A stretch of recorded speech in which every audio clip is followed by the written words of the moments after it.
maze n'iminsi muri depression. Kuki? So rero narwaraga no kuyivamo kugira ngo ngaruke mu kibuga neza. Ugafite miliyoni 5 ukazishira muri filime wayigeza ku isoko bagahita bayanga yajya ikagaruza miliyoni 1. Bose bamenye ko muri nibura amezi 3 yego bazajya babona duke cyane dushoboka nkeya zishoboka ariko nyuma y'amezi 3 bazabibona uko byari. Uzagaruka barakwibagiwe?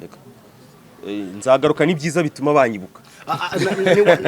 Ni waba urimo kunga mu rya mugenzi wawe mukuru wawe ni inshuti yawe magara nabonye wakoze ikiganiro ubwo ndavuga Kiraman wavuze yuko afite depression yenda kwiyahura kubera ubukene amafaranga yashoye muri filime mu myaka ishize arareba yashira ku munzana agasanga nta kintu kirimo aho ngaho nawe izo garuka sizaba zarakugezeho Nyakso akaba ariyo mpamvu uri kugabanya gukora comedy cyane kubera ko amafaranga washoyemo atagaruka.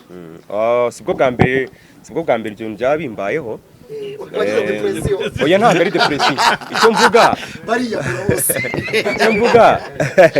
Icyo mvuga guhomba gushora umuntu agahomba ushora ngahomba sibwo bwa mbere byabimbayeho. Sinyeka ko nakiyahura uyu munsi kuko narahombye inshuro nyinshi ariko mu byukuri muri ibi bintu dukora bya cinema nje ntago inyungu abara amafaranga gusa bamfitemo kuko tuvuge n'urugero ibi ngibi restaurant byavuye muri cinema nayo ni inyungu bwayo yego so nshobora kutungukira amafaranga nkungukira muri connection ya nago byo byatuma ngiye niyahura cyangwa mvuga ucitse intege baradara undi nta kibazo urimo kwiyaririza ngo urabivuga w'ikirata uburetse gatoya urabivuga w'iki ku magambo Kiraman yatangaje ko yavuze ko gutandukana na Nsabi ari ibyo byamuteye depression ubundi umuntu yari muri biriya bihe byo kubura umukinnyi w'imena abakwiriye kwitwara gute nkuko bivuze ko ahuye n'igihombo bagenzi banje bahita bakomeza nje rero icyo numva niba koko yarabivuze gutyo akanatikeza no kwiyahura namunenga niba koko byarabaye nje namunenga kubera ko umukinnyi w'imena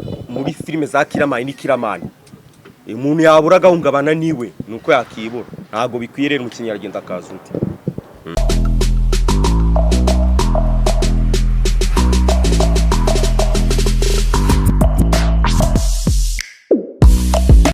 uje mwe muteraniye hano by'umwihariko itangazamakuru mwaje gusapotinga umuvandimwe Kanyabugande Olivier cyangwa se Nyakso nkuko musanzwe mubizi amazina akoresha mu bikorwa bye bya buri munsi. So uyu munsi rero Nyakso yateguje press conference cyangwa se inama n'abanyamakuru kugira ngo atuganirize atumurikire bimwe mu bikorwa bishyashya byongereye muri Nyakso Hub anatubwire imva n'imvano ndetse n'uburyo bimeze mu Nyakso. Ndumva naguha umwanya ukabanza ukaduha introduction ukatubwira uko bimeze hanyuma noneho turaza kugira n'umwanya w'itangazamakuru afite ibibazo bakabaza. Murakoze cyane. Mbere na mbere mbanje gushimira buri umwe wese wageze hano y'amakuru wese uri ahangaha mubwira ko ari by'agaciro kuba yaje hano kugira ngo tumurikire abantu abakunzi bacu abakunzi b'ibikorwa byacu nka Nyakso Hub mufatanya bikorwa mushyashya twungutse. So ikitubesheje hano ngira ngo wenda barimo barareba wine zibateretse imbere iyi ni wine yitwa Gatao. So ikitubesheje hano no kugira ngo tubabwire n'ubundi bufatanye tugiye kugirana ngira ngo mugenzi wanjye mubona turi kumwe hano nawe aragenda abasobanurira ibyinshi ku byerekeye iyi wine kuko ngiye iyi wine ngiye gusobanura ibya wine nshobora kubibeshyamo ariko arabibasobanurira nababeshyamo kuko ntabisobanukiwe ariko aragenda bibabwira. So uyu ni umufatanya ibikorwa twungutse kugira ngo dukomeze kuba abakiriya bacu serivisi inoze bo muri Nyakso Hub.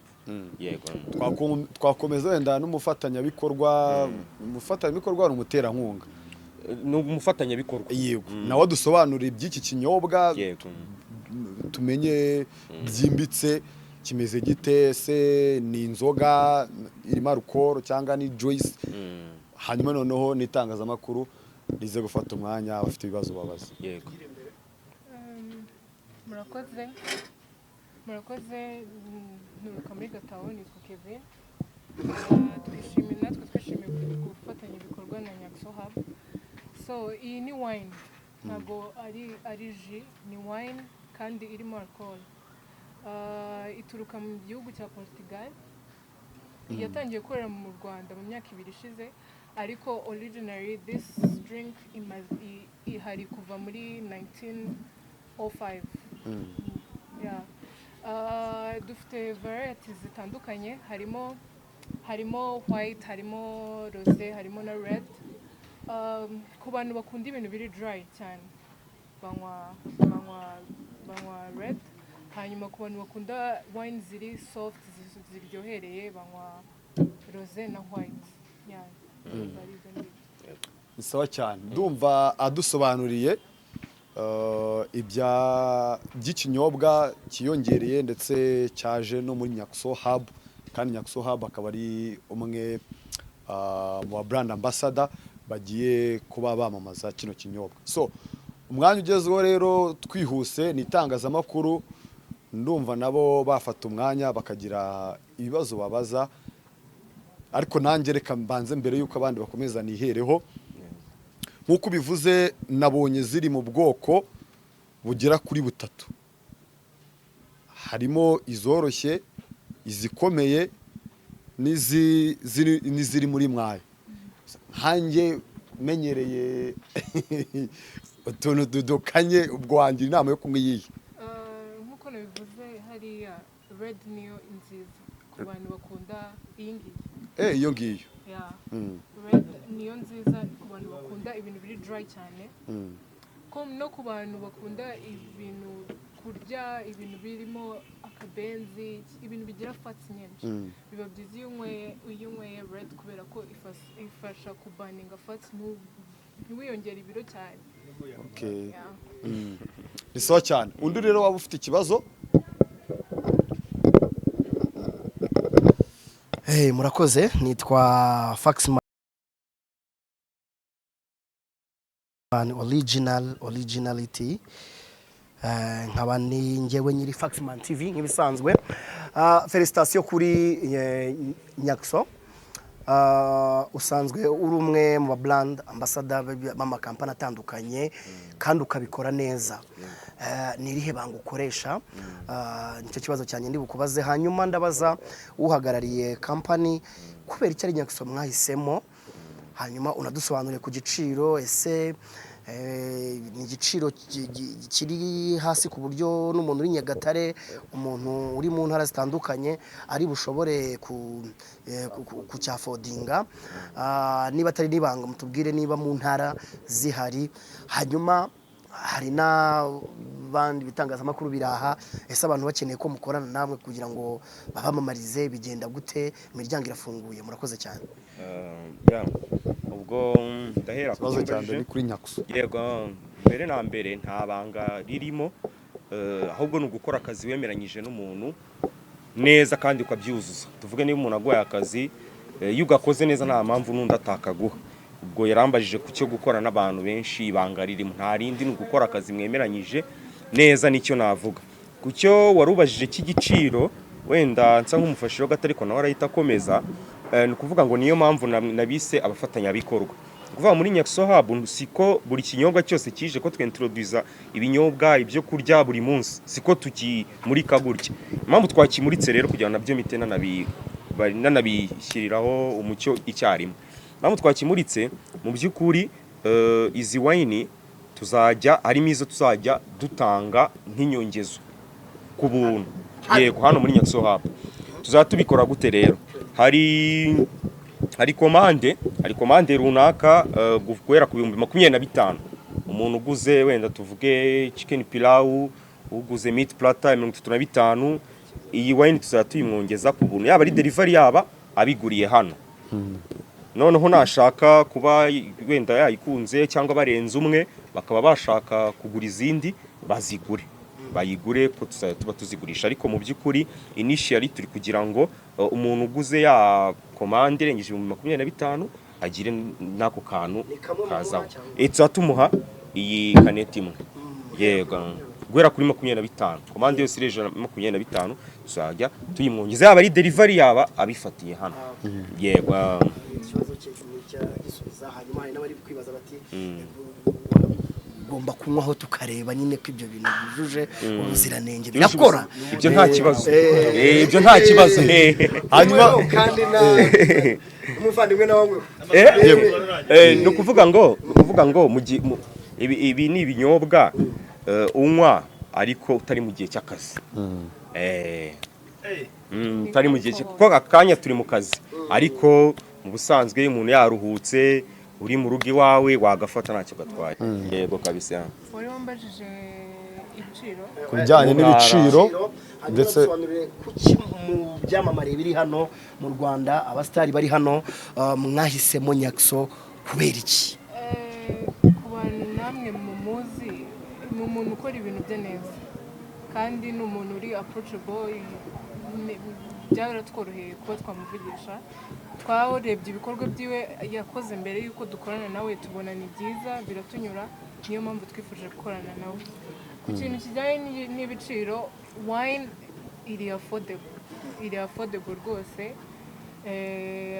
abantu bifuza gukorana natwe dufite social media za Gatao Rwanda muratwandikira kuri Instagram hariho na email zacu na nimero mwahamagara so ni ibintu byoroshye kutugeraho cyane sawa cyane mu ntara zirahari umuntu uyikeneye aratuvugisha tukayimugezaho murakoze cyane nitwa Muvunyi nkorera Ibuga Global TV ikibazo cya mbere mfite ubundi akenshi tujya twumva ngo umuntu ngo yasinye wenda kumufatanya ibikorwa n'abantu runaka cyangwa se kuba brand ambassador nabo tukumva ngo yasinye akayabo k'amafaranga angana gutya ikibazo ndagihera kuri Nyakso aza kuza kutubwira ati jewe wenda no kubacuriza gusa cyangwa se nasinye hari amafaranga runaka bampaye kujyana nabyo bigeho umucyo icyo ni icya mbere icya kabiri abandi baravuga bati Nyakso nyuma yo kwinjira mu bucuruzi bweruye noneho kumugaragaraho handi afite na tini namba bigaragara yuko icyerekeranye n'icyatumye Nyakso Nyakso gishobora kuzabangamirwa no gusubira inyuma turagira ngo uze kuza kuduha umucyo kuri ibyo bintu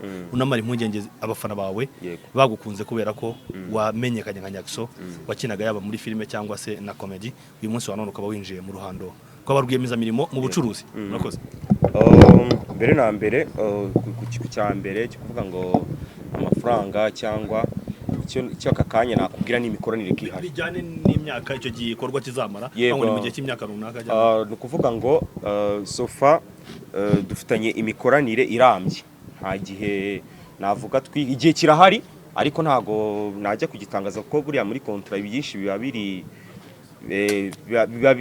biri private ariko igihe cyo tuzakorana cyane cyane tugiye gutangira muri iyi sama tubanze kwanza turebe abakiriya bacu barabyakira gute ntago tuzahagarika ahubwo tuzongera niba wenda twakoranaga duhereza abantu kaneti imwe dushaka kubyo twabahesha tuse cyangwa se byose ni imikoranire izaganirwa yego ku cy'amafaranga rero imikoranire irahari kandi myiza ibyo ari byo byose amafaranga ni no kuba abakiriya banjye baza nkabongeza nayo n'amafaranga bwayo so amafaranga nayo arimo akubiyemo muri ibyo byose ku kindi wari uvuze cyari cyarya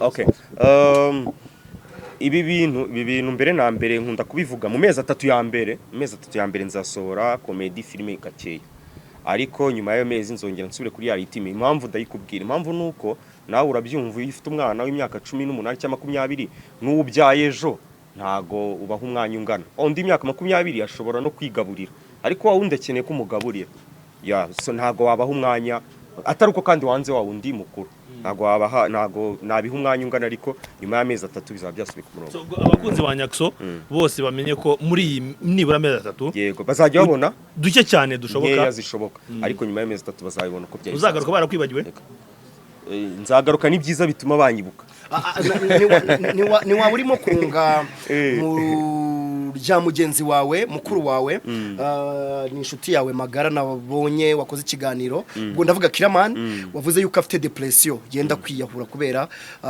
ubukene amafaranga yashoye muri filime mu myaka ishize arareba yashyira ku munzana agasanga nta kintu kirimo aho ngaho nawe izo garuka sizaba zarakugezeho Nyakso akaba ariyo mpamvu uri kugabanya gukora comedy cyane kubera ko amafaranga washoyemo atagaruka sibwo bwa mbere ibyo byabimbayeho oya ntabwo ari depression icyo mvuga guhomba gushora umuntu agahomba ushobora ngahomba sibwo bwa mbere byabimbayeho sinyeka ko nakiyahura uyu munsi kuko narahombye inshuro nyinshi ariko mu by'ukuri muri ibi bintu dukora bya sinema njye ntabwo inyungu aba ari amafaranga gusa mfitemo kuko tuvuge n'urugero ibi ngibi iyi resitora byavuye muri sinema nayo ni inyungu bwayo yego so nshobora kutungukira amafaranga nkungukira muri connection ntago ibyo byatuma njye niyahura cyangwa mvuga ngo ncitse intege baradara undi nta kibazo urimo kwiyarira ijambo urabivuga w'ikirata uburetse gatoya urabivuga w'iki ku magambo Kiramani yatangaje ko yavuze ko gutandukana na Nsabi ari ibyo byamuteye depression ubundi umuntu yari muri biriya bihe byo kubura umukinnyi w'imena abakwiriye kwitwara gute nkuko bivuze ko ahuye n'igihombo bagenzi banjye bahita bakomeza njye rero icyo numva niba koko yarabivuze gutyo akanatekereza no kwiyahura namunenga niba koko byarabaye njye namunenga kubera ko umukinnyi w'imena muri filime za Kiramani ni Kiramani umuntu yabura gahungabana niwe nuko yakibura ntago bikwiye rero umukinnyi yaragenda akaza undi yego je nitwa King Era ndo nkorera DCTV Rwanda ikibazo kimwe ndakibaza mufatanya bikorwa ikindi no wenda kibaza mu kijyanye no kurangura byange bikone nk'umuntu ukeneye kuba yacuruza kurangura ni ibintu byoroshye yatanga wenda location y'ahantu barangurira ikindi kibazo ndakibazo we Nyagiso nk'abantu bamenyereye kwinywera akaziranenge ka rufuro urugero ni yihe mpamvu watanga wenda ikomve ku muntu kubigo ava kuri icyo akaza kunywa kuri ibi binyobwa uri kwamamaza yego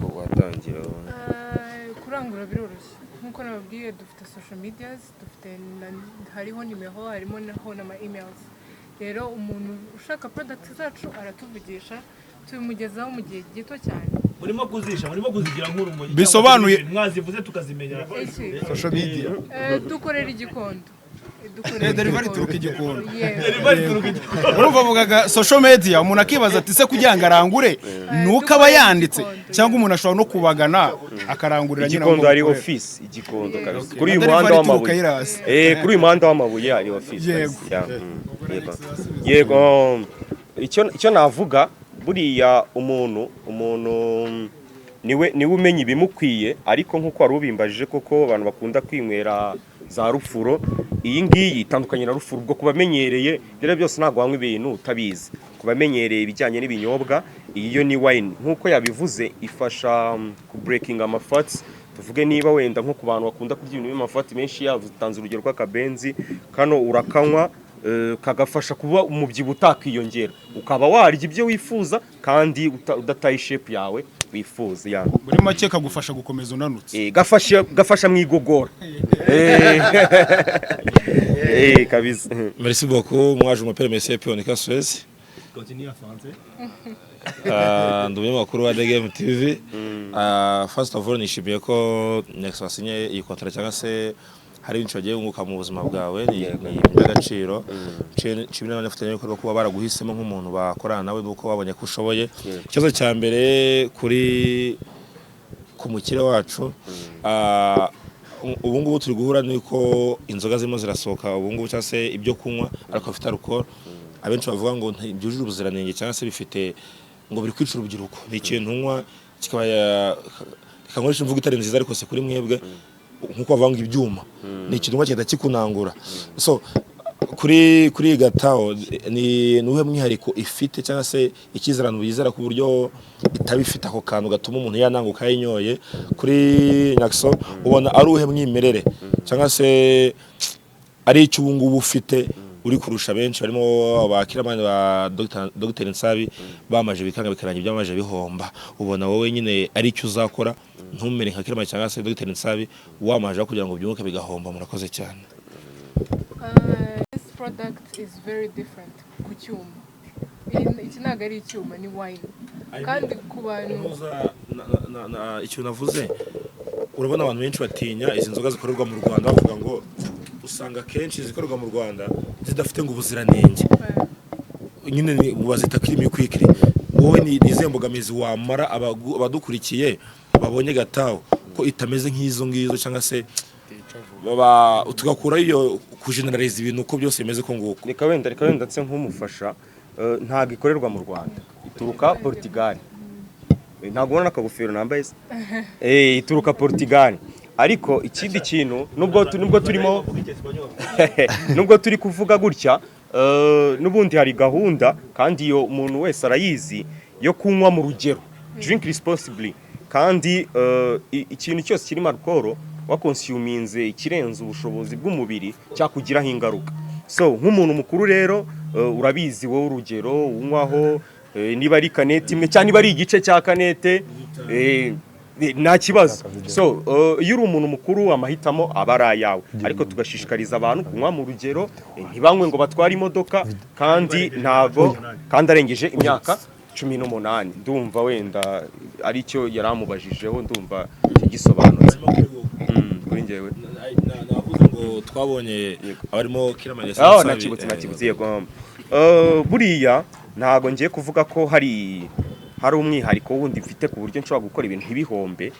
Ibintu bibaho, ariko umuntu ntago atangira business tekereza guhomba, ariko iyo bije birakirwa ugakora ibindi. Nibyo nahoze mbwira Faxman ko filime narazikoze zirahomba nkora n'izindi, ariko sofa nabo ntago nabacira urubanza kuko nabo sibo batangiye bashaka guhomba.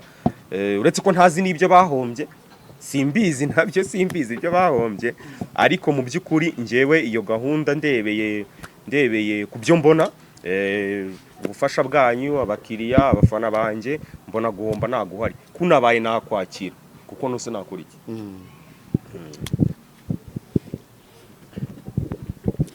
Nimba atari banga kuri Nyakiso, mwagiranye amasezerano y'igihe kingana gute? Ni igihe gihoraho cyangwa se ni imyaka ingahe? Ikindi kibazo nabaza cyo ndakibagiwe. Nta kibazo, kamusubiza icyo ngicyo. Ni ukuvuga ngo amasezerano dufitanye ntago afite igihe, ariko tugiye kwibanda kuri iyi sama n'iminsi mikuru. Mbere na mbere nibyo tugiye kwibandaho. Noneho tuzakora evaluation, turebe ese twakongeramo utuye dushya, ariko amasezerano dufitanye nta gihe afite, ariko tugiye kwibanda ku bihari kuko ntago waba ari imyaka utarageramo, ariko tugiye kwibanda kuri ibi ngibi kugeza ubu ngubu. Impamvu nari nyibagiwe nagira ngo ubanze usubize icyo ndabaza umufatanyabikorwa, ese mufite gahunda yo gufata andi mazina cyangwa se abandi bantu batari Nyakiso wenda bakora nk'umwuga umwe nabo, nimba atari ibanga bakora umwuga umwe nawe, nimba atari ibanga ni nk'abandi muri gutekerezaho nyuma ya Nyakiso? Murakoze, gahunda turayifite, gusa ntago twahita tubitangaza kano kanya kuko we are still in process, biracyari muri process. So nibigenda neza muzabibona. Tubwira ibinyobwa, ikintu cya mbere burya abaguzi baba bashaka kumenya ni ibiciro bitewe n'ubwoko cyangwa se karite. Mwavuze ko ari amoko atatu. Ibiciro ndumva atari ibanga kuko abaza gukonsoma nibo bazishyura. Yego, ni ukuvuga ngo nkufashije kugeza ubu ngubu akangaka nababwiye ko nzajya nkatangira ubuntu ku muntu waguze iprogera ku 25 kuzamura muri Nyakiso Hub, akatangira ubuntu. Noneho ushaka kugura akangaka kamwe ni 5,000. Yego, ushaka kugura bisanzwe nyine. Yego, ni wine ya zose ni igiciro cyo abantu banywa gasavana kababayo. Hanyuma Nyakiso, yego, nibajije kuba watekerejweho bagendeye kuba ari uko wari umaze iminsi mike ufunguye akabari, cyangwa n'ubundi barebaga bavuga ati mubo turi butekerezeho Nyakiso arimo. Ikindi nshaka kubaza, biri buze kongera iki mu bikorwa byawe bya buri munsi? Wasinye amafaranga, ese hari izindi mpinduka turi bubone apati yo kongeza kano kantu umuntu uje kugura hano muri Nyakiso Hub? Hari izindi mpinduka turi bubone muri Nyakiso Hub? Yego, mbere na mbere impinduka ziri bugaragare kuko nk'iyo ni impinduka. Niba kanete wakaguza 5,000 nyigwereye ubuntu, urumva niba ari wishyuye 25 wakishyuye 30 ariko 5 bivuyeho, iyo ni itike. Niba waje kuri moto wenda n'urugero, urumva ndavuga cyangwa ni nka wishyuye 20. Ndavuga ibyo byo wenda bivuyeho n'impinduka ya mbere kuba uri bwongeza abantu bitewe n'ibintu baguze ingano y'amafaranga yabyo, ariko hari andi mafaranga wasinyiye turibaza hari icyo ari bwongere muri Nyakiso Hub tubona impinduka. ntago byabura impinduka ntago zabura kimwe nuko amafaranga n'ubundi Nyakisoha bisanzwe yinjiza n'amafaranga n'ubundi nayo ubwayo so impinduka zigomba kuba uko umunsi ugenda uhita undi munsi impinduka zigomba kuba yazizaba cyane Nyakisoha ikibazo cyanjye nge nagira ngo ngire nsorezo ubwanjye abandi bakinnyi ba ferme mu by'ukuri hari igihe ubona bakina ariko bikarangirira aho ngaho ukabona arakinnye ejo bundi aravuze ngo byaranze n'utwe yakuyemo akavuga ngo wakongera nkagura ubukinnyi bwa filme uyu munsi wa none we ntabwo wahisemo kwagura ubukinnyi bwa filme cyangwa se na komedi wahisemo guhita ushora mu zindi business akenshi na kenshi ubona yaba iyi sinema yo mu Rwanda cyangwa se na komedi ari ibintu byatunga umuntu akaba ari byo agumamo gusa cyangwa se nibura bigufasha kubaka izina kugira ngo ubone uko ucuruza ahandi ari byo byonyine byagorana bishobora gukunda ariko byagorana impamvu mbivuga ni uko njye nyirimo ndabizi amafaranga arimo ntago ahagije kuri wa muntu uvuga ngo ashaka gutera imbere akarenga urwego rumwe n'amafaranga ya buri munsi yo gukemura ibibazo bya buri munsi kandi nkeka ko twese ntago ari aho tuba dushaka kuguma wariye ku manywa na nijoro bikarangiraho ntago ariko ari rwo rwego tuba dushaka ubuzima bw'abakinnyi ba filime na sinema n'ubundi nibwo buzima so iyo bibaye byiza ugashora n'ahandi biba byiza cyane ko business nk'ingi ya restaurant aba ari business iri butanga amafaranga iri butange n'akazi ku bantu benshi bitandukanye na sinema ko sinema maze imyaka ingahe nyine nanayisha nta wundi mukobwa urebye nyine ntago itanga akazi cyane kuko tuba dufite team imwe ariko bino akazi kagenda kavuka niba nta muntu usigaranye ikibazo ndumva twagana ku musozo w'ikiganiro twagiranaga na Nyakuso ndetse n'abaterankunga biyongereye muri Nyakuso comedy aribo bitwa Gataho so reka nshimire itangazamakuru ryaje kwifatanya na Nyakuso nshimire buri wese wafashe umwanya we ndetse akigomwa buri kimwe akagera hano nshimire n'abaterankunga abafatanyabikorwa nabo batekereje kuri Nyakuso nabyo ni ibintu biri sawa gutekereza muri sinema nyarwanda ni ibintu biri fresh iterambere rirazamuka biriyongera nkuko ababwiye Nyakuso ndetse no mu bikorwa bye bya buri munsi yaba muri Nyakuso Hub hari biri buze kuba byakwiyongera so ndumva twasoreza aha ngaha nshimira buri wese murakoze